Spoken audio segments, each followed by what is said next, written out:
All right, good morning, grade 12s, and welcome to STEM Lockdown Digital School. My name is Sibusiso Masombuka, and I am your grade 12 life orientation teacher.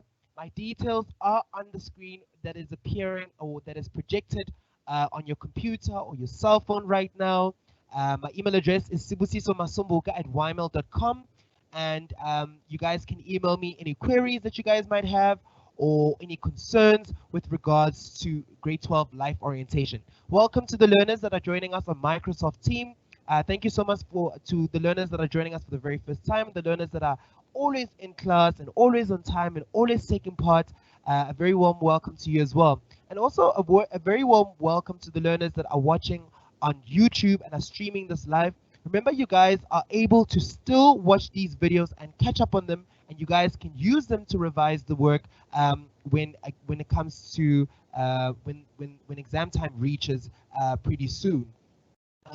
You guys have heard, there's a lot of stuff that has been done in our country, and we heard that there are new infections, but at the same time, our president also said that we are now on the level 4 of the restrictions as far as COVID-19 and the lockdown is concerned. So please remember to wash your hands, to sanitize, to keep social distancing, and remember to stay home and only leave your house if you're going to buy essential goods so that we can move on to other levels, and hopefully one day this year the lockdown will be lifted. Again, welcome to you guys, and I'm so excited to have you guys here. So guys, funny enough, like I said, we have already started with term two's work, and this particular chapter is actually one of the chapters, the last chapter in term two's work. So that means that we can already start in the next week with a revision for term two and start going through a couple of past question papers so that we are up to speed with what we're learning and we can have a bit of revision as well. The last lesson we discussed, it was chapter 7, depending on what textbook that you guys are using, and we were discussing democracy and human rights, and we spoke or we discussed and decoded the issue of diversity, of discrimination, of what it means to be a responsible citizen. And remember, we said that if you're a responsible citizen in South Africa, it means that you do not violate the human rights of others, that you obey by the law, that you pay your taxes, and you give back to your society. So again, I urge you that you start planning on what are some of the things that you're going to do as a young South African, as a young responsible citizen, to change the situation in your society. But for now, let's look after ourselves so that we are able to one day look after other people as well. Today we're going to be looking at social and environmental responsibility. Again, this is chapter 9, depending on what textbook that you guys are using. And we're going to be, at the end of the lesson, we're going to know the community responsibility to provide environments and services that promote safe and healthy living, and then we're also going and under that topic we're going to be looking at the responsibilities of various levels of government, laws that promote safe and healthy living, educational and intervention programs, as well as impact studies. Those are just some of the things that we're going to be looking at today. And then, guys, it is Friday and it is the long weekend, so there is no lesson, life orientation lesson on Monday. But remember, there will be life orientation lessons at 10 o'clock on Tuesday, bright and early in the morning. So I hope to see you then as well. Again, today I've got another PT lesson for you. We're going to be doing Taibo right at the end of our lesson. I hope you guys will stay tuned to also participate in that as well. And I hope that you guys have actually been keeping fit and staying safe and making sure that you guys are kept active during this lockdown. Yeah, very excited to see so many of you joining us today, and let's get today's lesson started. So Unit 1 looks at the community responsibility to provide environments and services that promote safe and healthy living. Remember, some of our basic rights in South Africa, our human rights, is that we have the right to a safe environment, we have a right to proper housing, we have the right to water and electricity and sanitation, we have the right to be treated equally. Those are just some of the rights that we have. But now we're going to be looking at how it is our responsibility and the government's responsibility to make sure that other people are treated as equally as we are in our country. Now, some of the keywords that we're going to be looking at today is laws, regulations, rules, and we're also going to be defining the three tiers of government, or the levels of government, which is local, provincial, as well as national government as well. Laws are statutes or an act that set rules, and we all know that, like I said in the previous lesson, that in South Africa we've got two capital cities. Pretoria is the administrative city of capital city of South Africa, and then Cape Town is the legislative city of South Africa. Legislature has to do with the law. That means that all the laws and the rules and the regulations that are brought up into our country are discussed in Parliament. And how do we decide who sits in Parliament, or who becomes a member of Parliament? By voting. And remember, voting is one of the responsibilities of being a responsible citizen. All right, and then regulations are the details that are necessary to implement the laws, and then rules are procedures that have to be followed or ways of doing things. Remember, guys, no institution, no country, no form of setting, even in your own home, can survive if there are no rules. Rules are important. We should appreciate rules because they bring order, and we are able to live in harmony and in better ways, and making sure that everybody feels included in our country, and we dignify people, and we also are able to respect other people as well, which are these are just some of the values of our constitution as well. So rules are important, and if you had to think of the traffic rules, for example, on the road, if we did not have any robots, or if nobody followed the rules of traffic lights, imagine the amount of chaos that would take place, the amount of accidents that would take place, and that would obviously jeopardize our safety as well. Think of times when the traffic lights actually don't work. Look at how many people are actually so confused and actually don't follow the rules as well, and thereby cause harm. The same thing with the laws. If we don't follow the laws and the rules and the regulations of our country, especially those that are stated in our constitution, the same sort of harm will take place in a physical sense, in an emotional sense, and in a social sense as well. So today we're going to be looking at who is responsible for providing different environments. Remember, environments are our surroundings. Who is responsible for providing environments and services to promote safe and healthy living? What are the educational intervention programs that take place in our country? And also, what is impact studies? Those are just some of the questions that we're going to be looking at today. Right. Before we get into the different levels of government, let's look at the responsibilities of various levels of government.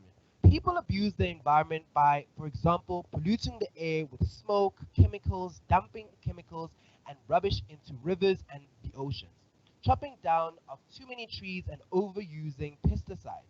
In many parts of the world, the environment has become unsafe and unhealthy for people, animals, as well as plants. The Constitution says that everyone has the right to a safe environment and a healthy environment, and it is the responsibility of every person and every community to look after the environment and to use the resources responsibly. When we're talking about resources, we're talking about educational resources. We're talking about water and electricity. We're talking about looking after our parks, looking after the roads, and making sure that everything is still intact and user-friendly for everybody else. It is also the responsibility of various levels of government to ensure that the environment and the services are safe and healthy. So we've already answered the first question about who is responsible for providing environments and services to promote safe and healthy living. It is the government. Now, the government is divided into three tiers or three levels, which is noted as the national government, the provincial government, as well as the local government. I remember very well that you guys did this in grade 11 life orientation when you guys discussed democracy and human rights, or social and environmental responsibility as well. Now let's have a recap at what national government does. Parliament, which is also known as legislature, is situated in Cape Town and consists of two houses. the National Assembly, and the National Council of Provinces. The National Assembly is obviously formed of the president, his ministers, as well as cabinet members as well.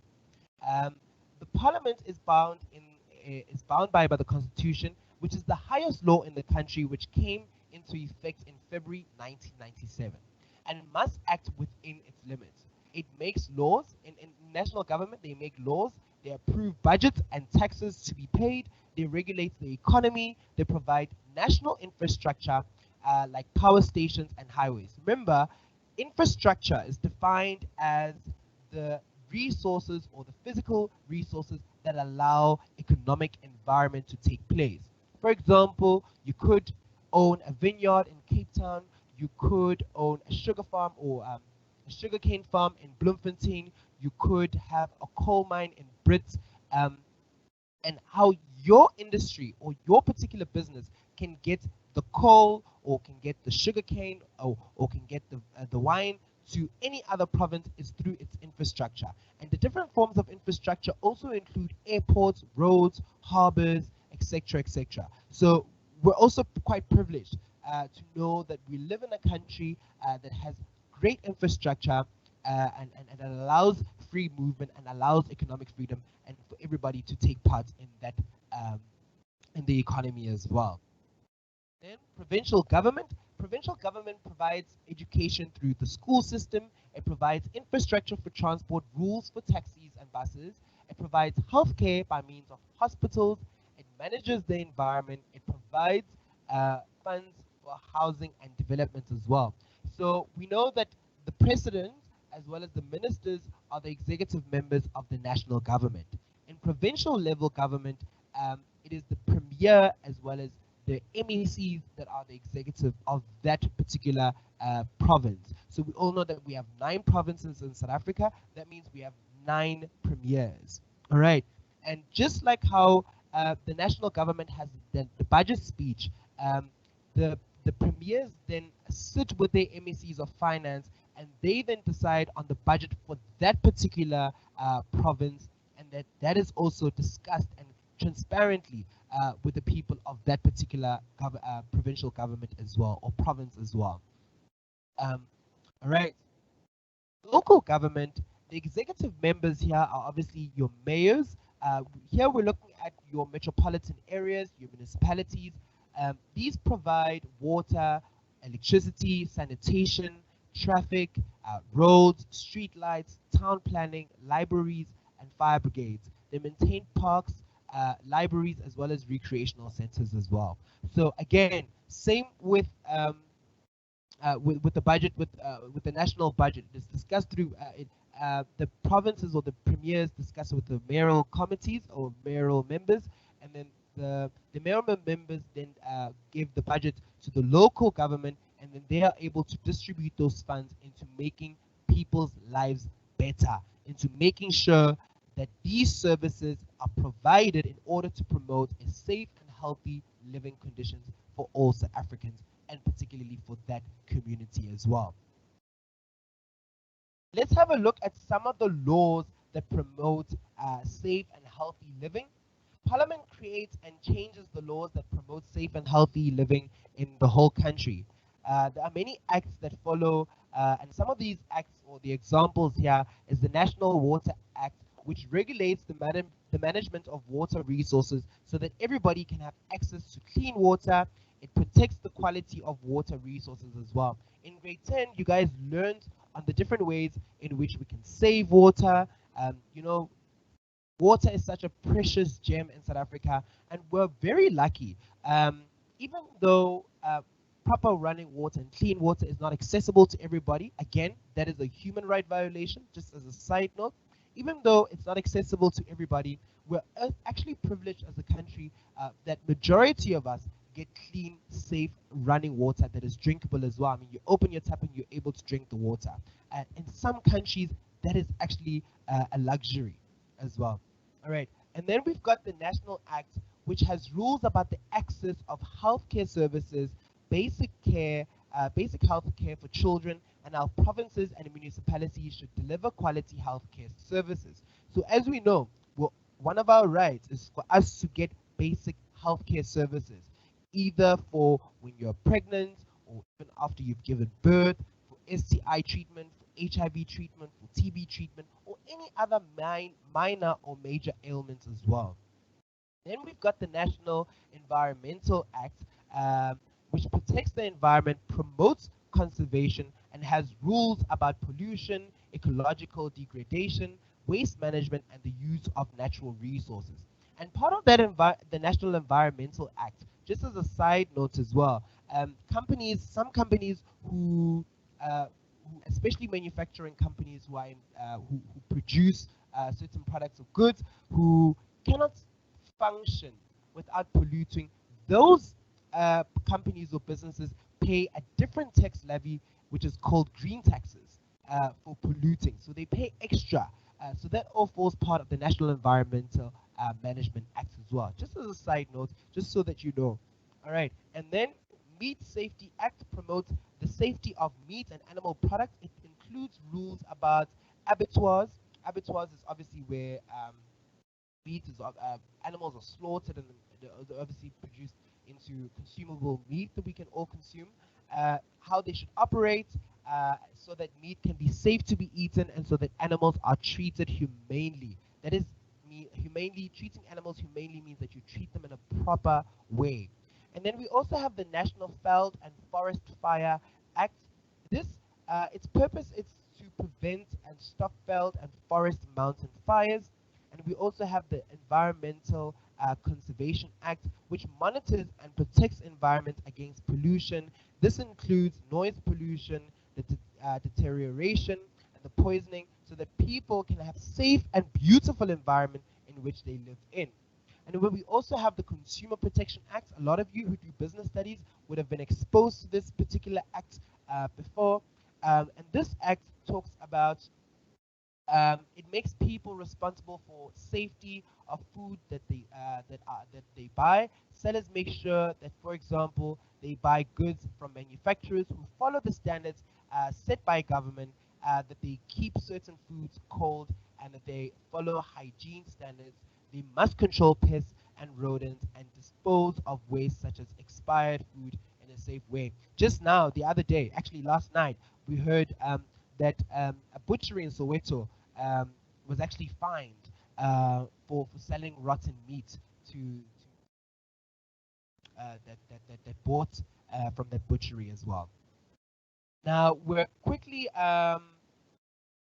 looking at the educational and intervention programs as well as impact studies. There are a variety of programs, intervention programs that have an impact on the safe and healthy living of South Africans. These programs may be organized by, for example, NGOs, organizations, businesses, schools, community centers, religious institutions, municipalities, as well as the Department of Health as well. But let's have a look at educational intervention. And before we look at the educational interventions, let's define what intervention is. An intervention is an action that is taken to improve something. Just like what African Teen Geeks has done. African Teen Geeks, if you do not know, is an NGO and non-governmental institution that helps learners bridge the gap in education and focuses on science, technology, engineering, as well as mathematics as well. That's what STEM stands for. All right, educational programs aim people and make them aware about issues that affect them. Intervention programs address particular and urgent problems and try to improve them. All right, there's a couple of interventions that we're going to be discussing.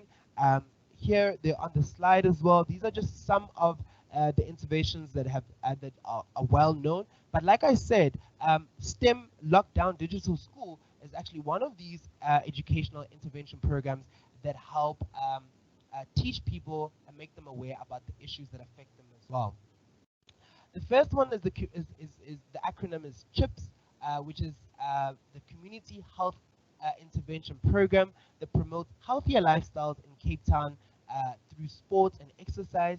They were developed to address the growing number of people with hypertension and diabetes. As we know, those are the highest killers in our country as well. And all around the world as well. Guys, if you could just enlighten me in the chat box, what are some of the intervention programs and educational programs that you know that help teach people, make their life better, make them aware of issues that may affect them? What are some of the NGOs that you know of in your own community that help in the betterment of people living in that community? Because remember, again, this is our responsibility as responsible citizens as well of South Africa.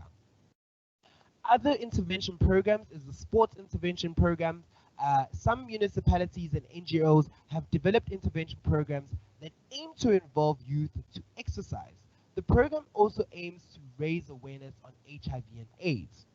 And obviously, they do this through sporting programs because we all know that sports is a fun activity to do, and what a way to sort of gather people, not only in sports, but to also gather those sports stars or budding sports stars in teaching them about HIV and AIDS and exercising and how important it is. This also encourages people as well to also exercise and to look after their body as well.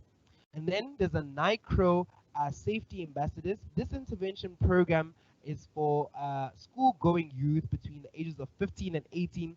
This promotes gender violence awareness and community engagement. Safety ambassadors are chosen at schools for life skills interventions and to attend workshops on how to implement school projects.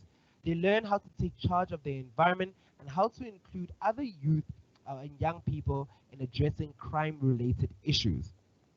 Then we also have the Recycling Day, which aims to educate the community um, about the social, environmental, and economic effects of recycling, contributing to cleaner, greener, and healthier society, South Africa.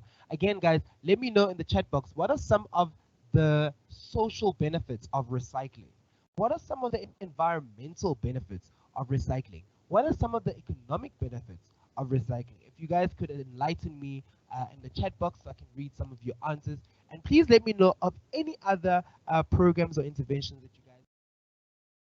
Another one is the Youth Substance Abuse Prevention and Awareness Program. These programs are run by South African National Council of Alcoholism and Drug Dependence, which is also known as SANCA.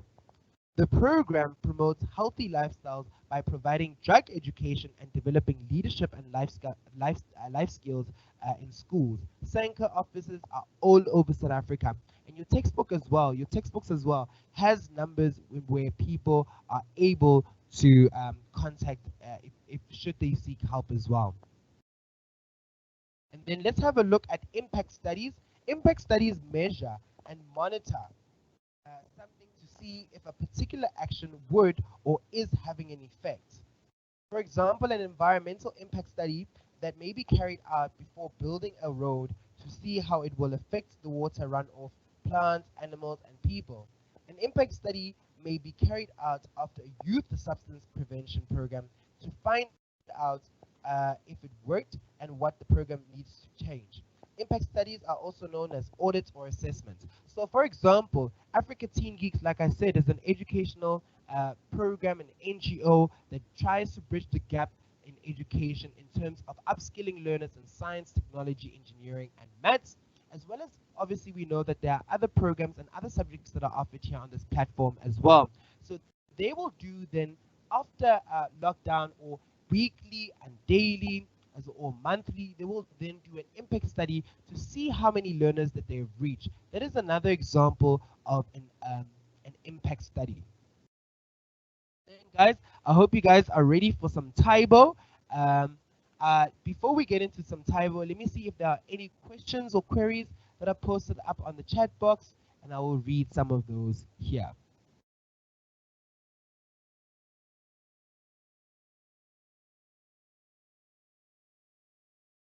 Yeah, no, Port Elizabeth is not a capital city, not at all. Kyle says, and thank you so much, Kyle, for taking part. Um, Kyle says that there is a soccer club near me that takes underprivileged students from the local rural areas that are at risk of gang violence and joining gangs. and let them play soccer against other teams and provides them with kits and food during training, which is every day. They also are only allowed to play if they have access to school and attend. Absolutely, this is so amazing. So if they can go to school, they must be allowed to play. But some don't have access, so other players teach them. Absolutely, that is just so stunning. Please let me know more about that. I'd like to find out more. Um, Anonymous says there's an NGO called LOTS, which is a life on the streets. They take care of the word of God out to carry out the word of God to the homeless people of Alberton, bringing them uh, to use by offering them food. Absolutely, that is so stunning. Thank you for sharing that, Anonymous. Um, Will Nyati says the South African Sustainable Seafood Initiative fall under an intervention program? Absolutely correct. Yes, they do. Um,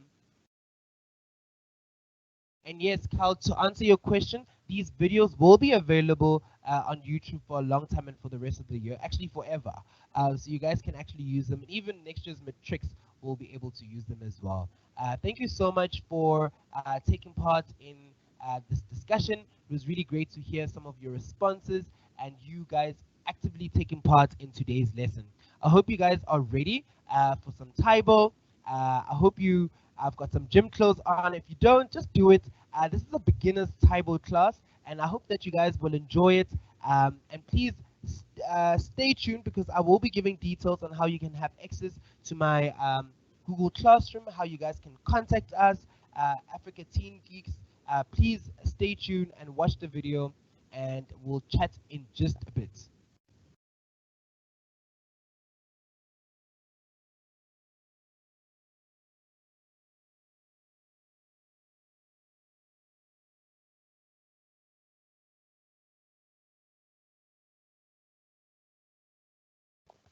Right, we have a bit of a technical glitch there, but the video should start shortly. Remember, guys, that the some of the benefits of exercising is that it prevents us from getting diseases such as hypertension and strokes, which are chronic diseases that we might go through. It also helps us keep active and aware and our brain active as well. And it's so important to incorporate um, exercising in our study program and our study schedule as well. And in this time during COVID-19, aren't you guys excited that part of level 4's restrictions means that we are allowed to now begin to exercise under strict conditions as well? This was actually quite a lovely to hear yesterday from the president. All right, we're having serious technical issues this morning. There must be a gremlin somewhere in the system. Um, I'm gonna try and get the screen running in a bit. If you guys could just wait patiently for me, and I will be able to share this with you guys. Again, please pardon me for this, guys. We're going to start in just a bit.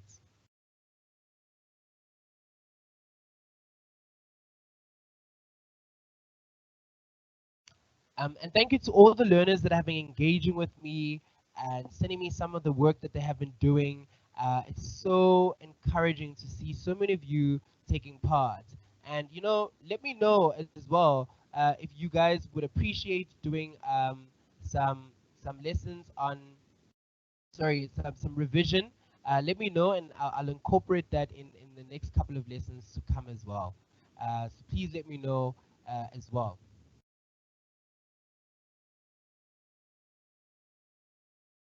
Okay. Right. So here's some Taibo video. Please take part and keep active and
All right, guys, I am going to pause it there for today.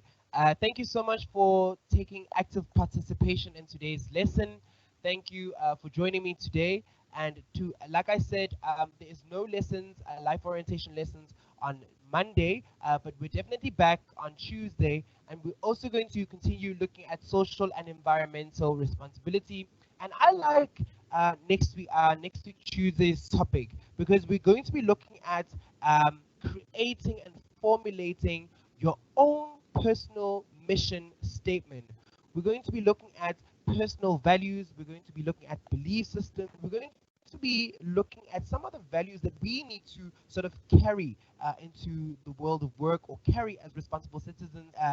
Values such as patriotism, cleanliness, individuality, concern for others, faithfulness, volunteerism, leadership, self-sacrifice, accuracy, responsibility, and generosity as well. So those are just some of the things that we're going to be looking at. And remember, a personal mission statement. A mission statement is your own philosophy, how you choose to live your life and how you're going to go about it. And it's so important that we have this, especially because you guys are in matric and you guys are getting into the world of work next year, where you're going to be more independent. So it's also great that you listen through into that lesson next week, Tuesday. Please follow us on the different social media pages that are mentioned here and use the hashtags. And feel free to email me as well on sibusisomasumbuka@yml.com. And then the Google Classroom code is up there. And all the slides will be uploaded onto the Africa Teen Geeks as well. If you have any queries or concerns, please feel free to email me. Thank you guys. Enjoy the rest of your long weekend and see you on Tuesday, bright and early in the morning. Bye.